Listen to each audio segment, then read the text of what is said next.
Purpose के लिए? देखिए, मनिंदर पाल जी के समर्थन में वोट की अपील करने आए हैं। डोर टू डोर संपर्क हम लोगों से कर रहे हैं और उनके समर्थन में वोट की अपील कर रहे हैं। जी। दबथवा में कुछ लोग अराजक हुए हैं, उग्र प्रदर्शन हुआ है, आपका विरोध भी हुआ है, उसको किस तरह? देखिए, विरोध मेरा नहीं हुआ है। दबथुआ गांव में जो हुई वो बदतमीजी आप कहेंगे कि बदतमीजी उन लोगों ने की है। महिलाओं के साथ बदतमीजी की है। एक महिला का पैर भी टूटा है और गांव के जो लोग थे वहाँ पे, उन लोगों के साथ भी उनके एक दो के लोग के सिर पे उन्होंने डंडे भी बरसाए हैं। यहाँ तक कि हमारी गाड़ी के काफिले के ऊपर भी डंडियाँ बरसाई हैं और मेरी गाड़ी की लाइट भी टूटी है, गाड़ी को भी तोड़ा गया है। तो मैं ये कहूँगी कि उस टाइम मुझे, अब तक तो मैं सिर्फ वीडियो के माध्यम से या लोगों के माध्यम से सुनते हुए आ रही थी, लेकिन आज उन्होंने वास्तव में उन शब्दों को चरितार्थ कर दिया। जो अजीत सिंह चौधरी जी ने जो दो बातें कही थी वो मुझे याद आई गई उस दृश्य के दौरान।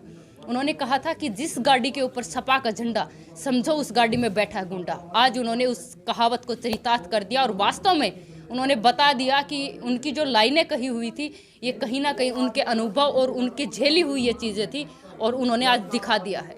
जो जिस तरह का उन्होंने गुंडागर्दी का माहौल बनाया है, रात चलते हुए काफिले के ऊपर गाड़ियाँ के ऊपर डंडे बरसाए हैं, महिलाओं के साथ बदतमीजी की है, गाँव वालों के सिर फोड़े हैं, तो मैं कह नहीं सकती कि ये गुंडागर्दी। अगर यहाँ जो जितने भी लोग सुन रहे हैं, मैं उनको कहूँगी कि अपनी बहन बेटियों की सुरक्षा के लिए एक एक वोट भारतीय जनता पार्टी को देना आप बहुत जरूरी हो गया है। जिस तरह से गठबंधन के जो समर्थक हैं वो उग्र होते जा रहे हैं, जी, मतलब उनको देख के ये क्या उनकी लगता है कि बदलाव आएगा कुछ? ये उनका फ्रस्ट्रेशन दिखाता है। जीत तो सक नहीं रहे और जीत दिखाई कहीं नहीं दे रही, तो लोगों के बीच में जाके बदतमीजी कर रहे हैं। लेकिन ये जनता बड़ी समझदार है, बड़ी समझने वाली है कि ये इनकी गुंडागर्दी है ना, ये जनता ही खत्म करेगी। एक एक वोट भारतीय जनता पार्टी को देकर खत्म करेगी। इस तरह के विरोध से और इस तरह के एक तरह से हमले से आपके प्रचार पे, आपके जोश पे कोई फर्क पड़ेगा? या देखिए, मेरे प्रचार पे या मेरे जोश पे कोई फर्क नहीं पड़ेगा। हम तो इन्हीं कांटों में से निकले हैं और उन्हीं कांटों में पैदा हुए हैं, तो इन चीज़ों को और उन्हीं में ही, उन कांटों में ही कमल का फूल खिला के लेके जाएंगे और तब इन लोगों को फूल खिलाकर उनको जवाब देंगे और ये जनता जवाब देगी। एक एक वोट भारतीय जनता पार्टी को। भारतीय जनता पार्टी जिंदाबाद।